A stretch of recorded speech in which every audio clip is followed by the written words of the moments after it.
Stories you care about. WLBB, Carrollton. News Talk 1330, FM 106.3.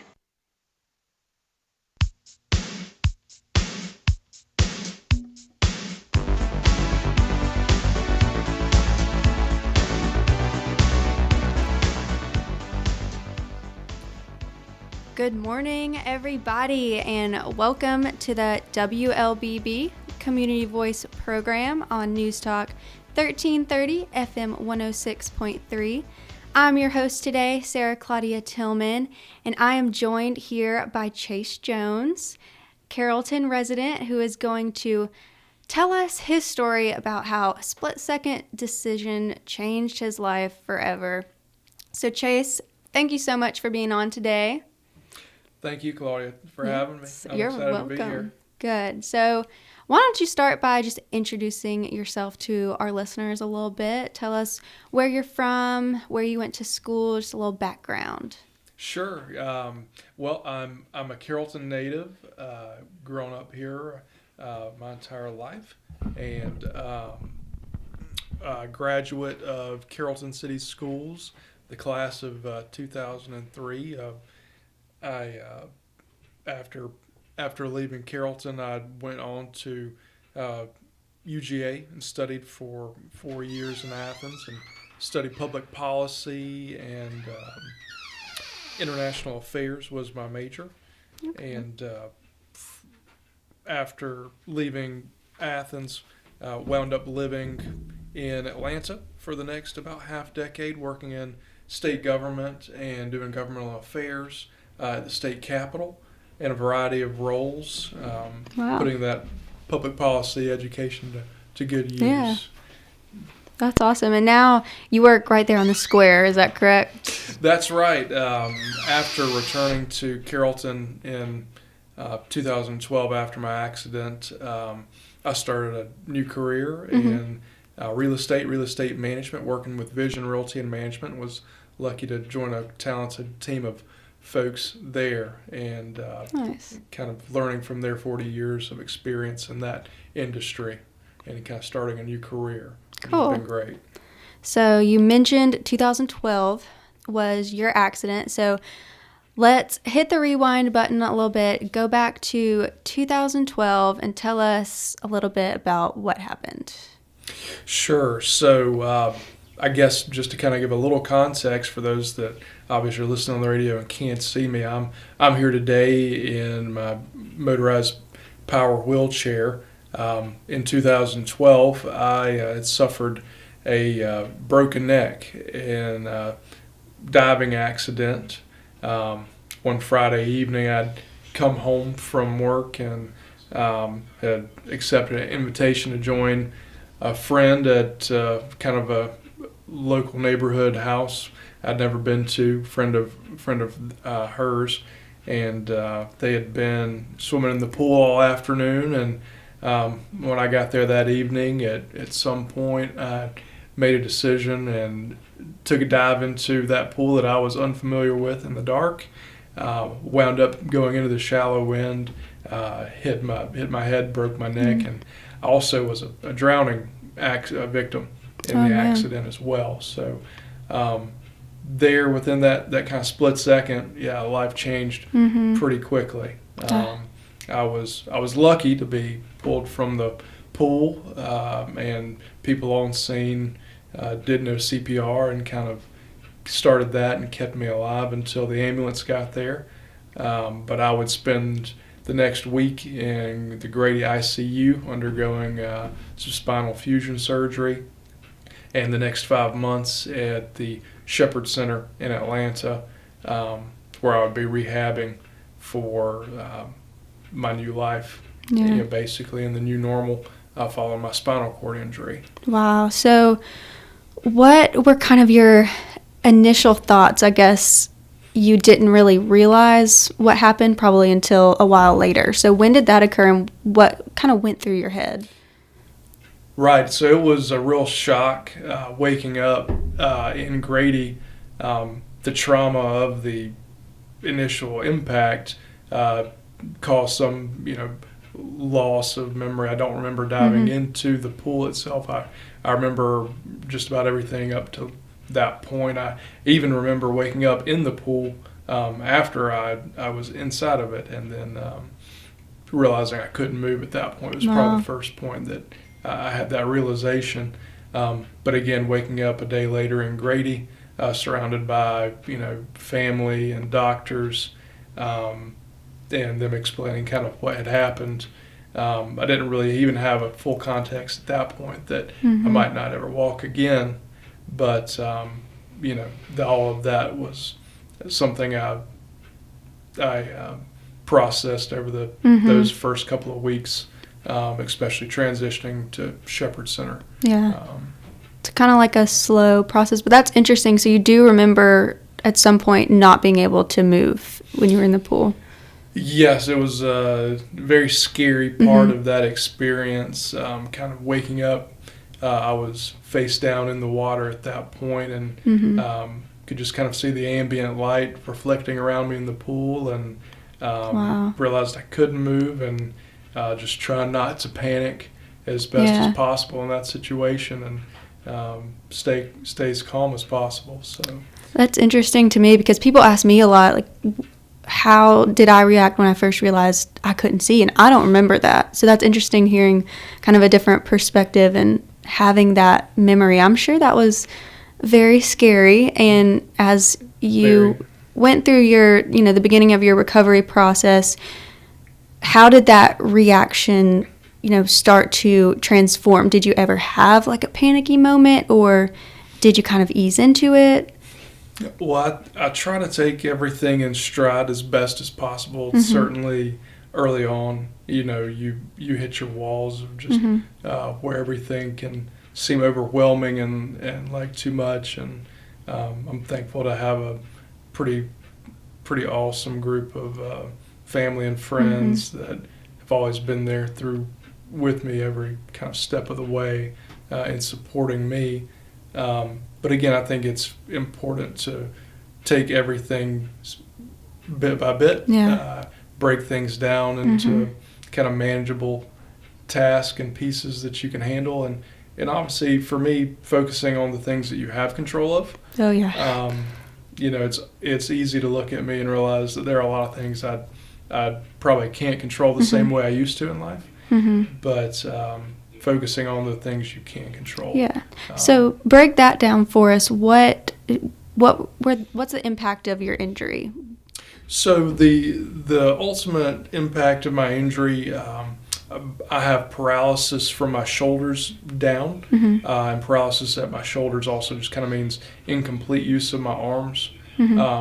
And no true use of my fingers. So I'm still able to learn to do a lot of things that I could before. I operate independently during the day. I do need help getting in and out of my chair, getting dressed, kind of grooming, bathing at the beginning and ending of the day. But once I'm in my chair, I'm relatively independent. Can drive at this point. That took a couple of years to get back, but that was a major milestone. That's awesome.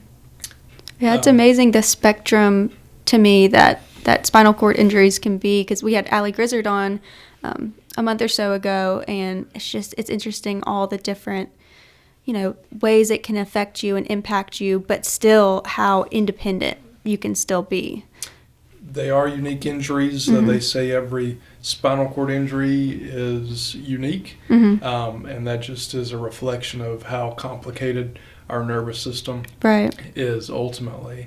And I bet you've learned a lot more than you ever thought you'd learn about the nervous system. I didn't take any anatomy in school, but I definitely got some crash courses on it following my injury. Oh yeah, definitely become an expert whether you wanted to or not. But we're gonna take a quick break to hear from our sponsors, Tanner Health Systems and Oak Mountain Academy. We'll be right back to hear more from Chase Jones here on Community Voice.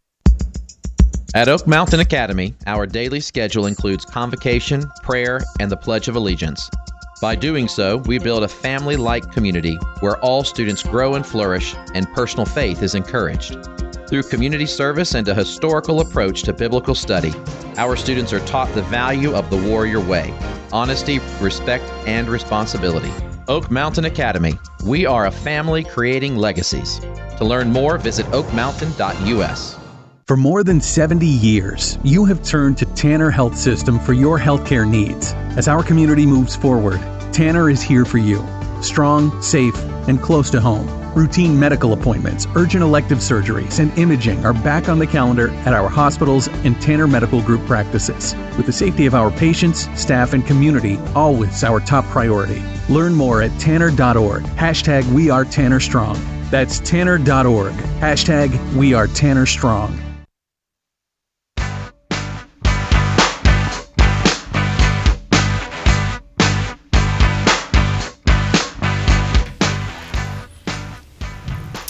Welcome back to the WLBB Community Voice program on News Talk 1330 FM 106.3. I'm Sara Claudia Tillman here with Chase Jones, who is telling us about a spinal cord injury that he suffered back in 2012. And we kind of talked about how that impacted you there at first, but I want to hear a little bit more about that recovery process. And I'm sure it was very hard physically and emotionally. So if you'll give us a little insight into that. Absolutely. Certainly the physical demands of recovery are a little bit easier to understand, I think. I basically lost, again, everything below my shoulders and having complete use of my arms. So everything I do day in and day out, I rely on what use I do have in my arms and shoulders and neck area. So they're my bread and butter, and I'll wear them out. But getting them strengthened up following, basically a couple of months laying in a hospital bed where I wasn't able to do anything at all took a while. Yeah. But again, very lucky to have a resource like Shepherd Center in Atlanta, which specializes in spinal cord injury, and there's only a couple of outfits like that in our country. So definitely a real blessing to have that locally. Emotionally, it was probably the more challenging aspect, because there's just so much uncertainty that comes with a traumatic accident like this. I was young. I was 27 at the time, still young, but even younger when this tragic accident happened. And I was very used to a fast-paced life. Was very social, so was always on the go, seeing people here and there. Had a very, at that time, successful career. Was traveling a lot around the state with that. And all of that came to just an abrupt stop. So kind of just the shock of that ending and realizing that you're going to be retooling and leaving a lot of kind of the normalcy of the life you knew behind. There's a lot of lament that can come with that. Yeah. But again, I think it boiled down to focus on the things that I had control over was the biggest step in moving forward. And trying to keep a positive attitude. Yeah. And that was always buoyed by the positive spirits of those that were around me. Yeah. And that's so important. I love that you mentioned that too, because, before my disability and after, I compare that a lot in my own life, how I was before and after. And I think a lot of times people focus on the physical aspect of it, and they don't think about the emotional side and all that kind of had to change for people who are in situations like us. And you mentioned just focusing on what you can control and family and friend support. And that's so important. That's been so important for me as well. So would you say that a big part of how you were able to keep moving forward and what motivated you would be your family? Absolutely. I still have so many goals and aspirations in life at this point, and I don't think I could have those same goals and aspirations still without them there, and they motivate me by also wanting to see me achieve, a number of things in life, and that's a driving force. But there were a number of people after my accident that I was very lucky to kind of have put in my life. A couple of people that actually passed away recently in the past year. James Shepard, who was the motivating kind of factor with his injury for the founding of Shepherd Center in Atlanta, as well as an individual that I'd worked with at the Capitol, Rusty Kidd, who was a former legislator that just passed away in the last couple of weeks.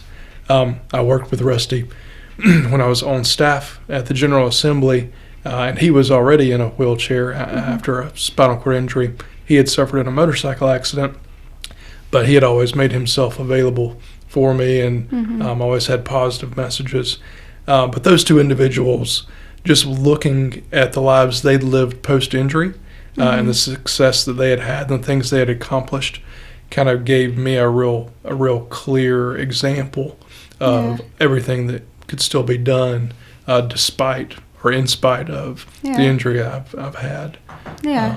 It's so important to have people who you can look to and say, okay, there's still things that I can work towards, despite what's happened to me. And I know when we met several months ago, you spoke about how you are helping other people in your same situation. That's right. I've had a great opportunity, and in that I've been able to serve on the board of the state's Brain and Spinal Injury Trust Fund over the last about 4 to 5 years now.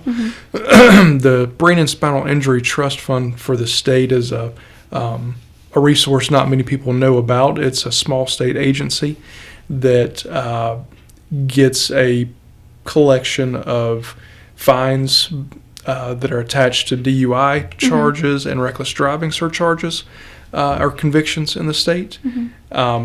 With that money, we dole out grants to individuals that have sustained traumatic brain injuries and or spinal cord injuries, and up to $10,000 to $15,000 for a lifetime for those individuals, their families. That can go towards anything from helping modify vehicles to home health care to adaptive technology or home modifications, anything that's going to provide a quality of life improvement. Wow. That's awesome. And I bet that gives you, some reward that you can take what you've gone through and your journey and kind of pay it back to other people who might not have had as much support as you've had. That's right. There's a lot of need that comes with any injury, like mine, or with traumatic brain injury, especially as well. I was lucky not to have any residual brain injury following my accident, but definitely the need is great. And month to month, when we're reviewing these applications and allocating out these recommendations for grants, it's a reminder every month of what I've gone through myself, and that there is such a great need out there in every local community in the state for individuals going through similar situations. Yeah. So before we take this next commercial break, I want to ask this one question. Sometimes it's a hard one, but would you say how has your journey and your injury impacted your life for the better? Sure. So some of the silver linings that I recognize following my injury, I'm definitely I think a kinder, more empathetic and compassionate person. It's created a heightened kind of emotional, awareness for others, and it's brought in some other things in my life, such as I don't think I probably would have returned to Carrollton at any point necessarily, and if I hadn't have gotten injured. So I've definitely benefited from this wonderful, close relationship with my parents. Yes. Not that I didn't have one before, but it's even closer now. But, life provides opportunity as long as you're always open and looking for it. And, one amazing thing about returning back to Carrollton has been, finding the next love of my life, my fiance, who's here with us. And they will join us in just a moment. But as long as you're open to new opportunity, it's always going to be out there. Yes. And I think love that. keeping an open mind. Yeah, I love that. Focusing on the positives and always being open to learning new things. And I'm excited for, after this next commercial break, to have Chase's fiance on with us to talk about their relationship and how they've thought through some common misconceptions and stereotypes. So we'll take one more break to hear from our sponsors and be back in just a moment. For more than 70 years, you have turned to Tanner Health System for your healthcare needs. As our community moves forward, Tanner is here for you. Strong, safe, and close to home. Routine medical appointments, urgent elective surgeries, and imaging are back on the calendar at our hospitals and Tanner Medical Group practices. With the safety of our patients, staff, and community always our top priority. Learn more at tanner.org. #WeAreTannerStrong. That's tanner.org. #WeAreTannerStrong. At Oak Mountain Academy, our academic excellence shines through innovation and a personalized educational experience. Our pre-K 3 through 12th grade environment offers a family-oriented atmosphere. We are an independent school with faith-based values and an academy honor code. Our academic standards prepare our students for college and beyond. I'm Patrick Duran, headmaster, inviting you to visit us on the mountain or at oakmountain.us. Come see how our warriors are creating legacies.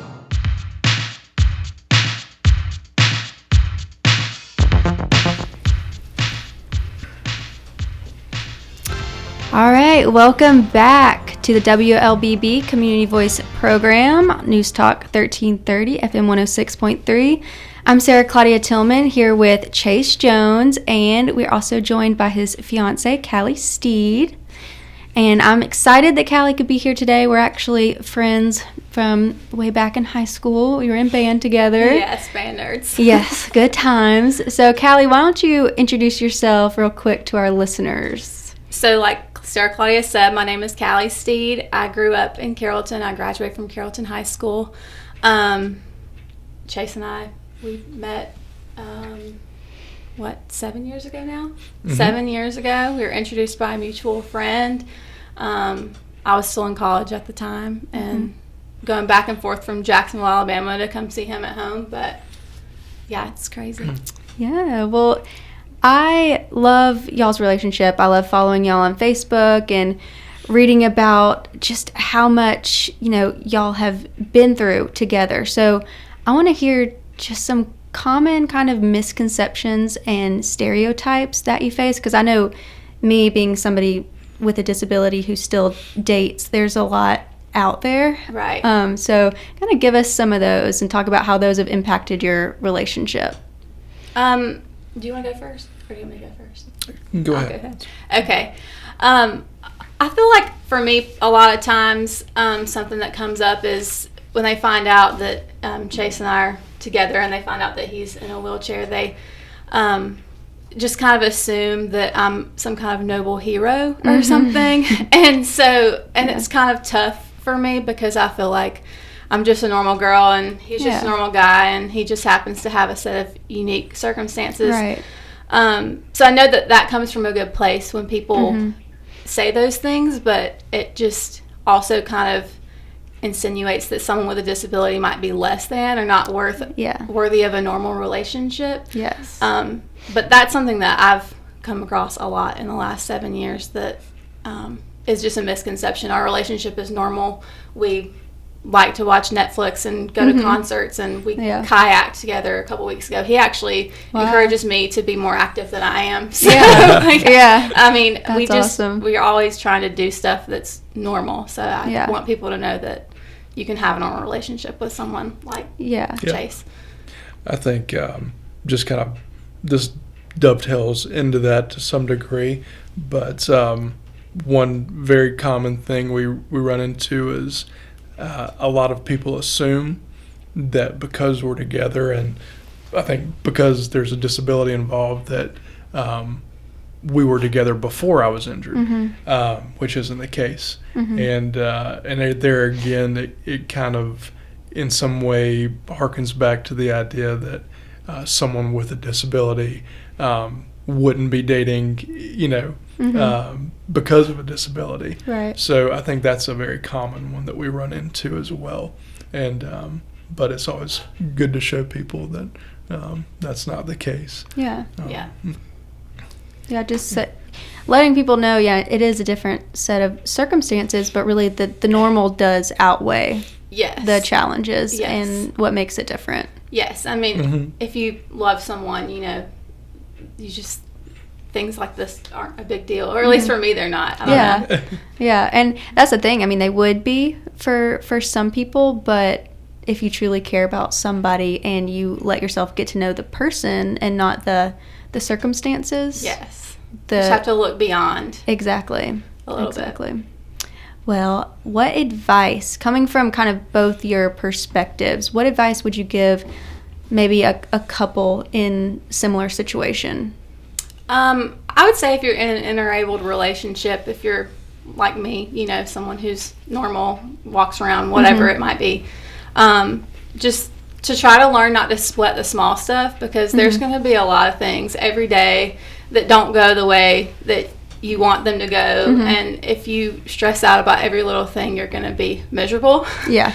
And then I would also say, whether you're in a relationship with someone who's disabled or you're just a caregiver for a family member or something, to make sure that you allow yourself time for self-care. It's really important. And I think that's important in any relationship, to communicate and let your partner know that you have needs and you need to do things on your own, because it can be easy to get consumed in caring for someone else. Not care for yourself. Yeah, and you have to be your best self to be the best for somebody else. Definitely. So. And I would say, the most important things about our relationship, or the most important things about any normal relationship, and not to lose sight of the fact that we don't rely on one another ultimately for our sense of self-worth and our sense of joy in life. Those are things that we each cultivate within ourselves, and when we come into each other's lives, we try to just add that extra layer of enjoyment and support and love. And but ultimately, you have to come into the relationship in a good spot within yourself first, before you can be good for anybody else.